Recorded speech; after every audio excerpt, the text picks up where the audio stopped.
তোমার তো সাহস কম না, আমাকে ফলো করতে করতে বাসায় চলে আসছেন আমার। আমি দেখেই বুঝতে পারছি যে আপনার একটা ঝামেলা আছে। আমি যদি সহজ মস্তিষ্কে সহজ ভাষায় বলে আপনি আমাকে ফলো করতেছেন, উত্তর আছে কোনো? আপনি হয়তো এখন বলবেন আপনি এই বাসাতেই থাকেন। আমি এই বাসাতেই থাকি। ফ্ল্যাট নাম্বার কত? ফোন নাম্বার জিজ্ঞেস করলেন না, পছন্দের রং জিজ্ঞেস করলেন না, পছন্দের খাবার জিজ্ঞেস করলেন না, সোজা ফ্ল্যাট নাম্বার। আপনি আপনার চেহারাটা আয়নায় দেখেন, যে বাদরের মতো চেহারা, এই চেহারা দেখে কোনো মেয়েই ফোন নাম্বারও চাইবে না আপনার, ফ্ল্যাট নাম্বার তো দূরের কথা। আমি কোনো কারণ ছাড়াই শান্ত মনে আমার বাসায় যাচ্ছিলাম, পিছন থেকে একটা মেয়ে আমাকে ডাক দিল, কারণ ছাড়াই কথা বলা শুরু করলো। সে কারণ ছাড়াই আমাকে পছন্দ করে। আমার চেহারা যদি খারাপ হয় আর এই মেয়েটা যদি আমাকে পছন্দ করে, তার মানে কি জানেন, ওই মেয়েটা রুচিতে শুনে। আসসালামু আলাইকুম আন্টি। ওয়ালাইকুম সালাম, ঘরে এসে বস। আঙ্কেল আসসালামু আলাইকুম।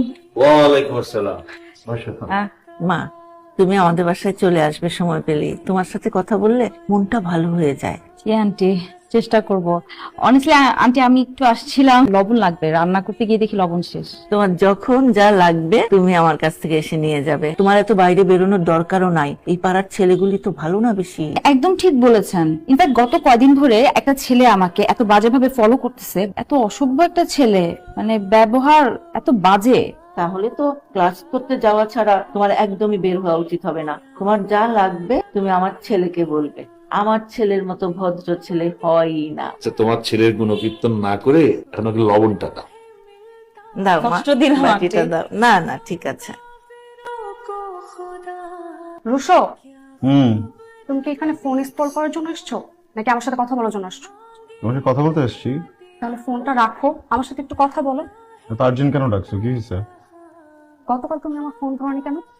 বাবু, তুমি একটা মুভি দেখতে বললে না আমাকে, ওইটাই দেখতেছিলাম। ফোন যে সাইলেন্ট ছিল খেয়াল করিনি, ঘুমাই গেছি পরে। গত পরশু কি করছো তাহলে? ওই যে সোমা, ও তো ব্রেকআপ হয়েছে না, কান্নাকাটি করতেছিল, আমাকে বলছে সান্ত্বনা দিতে দিতে ফোনটা ধরা হয় নাই, সরি। এই খবরদার, এই তোর না আমি বারণ করছি ওর সময়ের সাথে কথা বলতে না, ওর চরিত্রে সমস্যা আছে। বুঝলাম না বিষয়টা, তুমি তুই তো করে করতেছো কেন?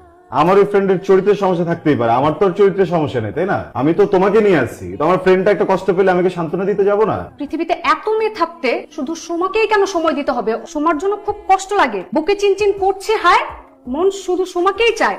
আরে আমার ফ্রেন্ড তো, তুমি তো গার্লফ্রেন্ড, দুইটার মাঝখানে পার্থক্যটা বুঝবে না? আমার ফ্রেন্ডরা না ঠিকই বলতো তোর আসলে চরিত্রে সমস্যা আছে। ওই যে ওই ফ্রেন্ড গুলো বলছে না যে সারাদিন পট খায়, পট খাওয়ালায় থাকে। তোমার তো চোখগুলো যেন কেমন লাগতেছে, সারা খাইছো না, খাইছো দেখে আবল তাবল বলতেছো, তাই না?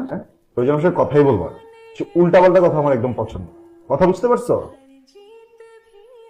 রুশো, সোনা পাখি, একটু কাছে আসবা, কথা ছিল।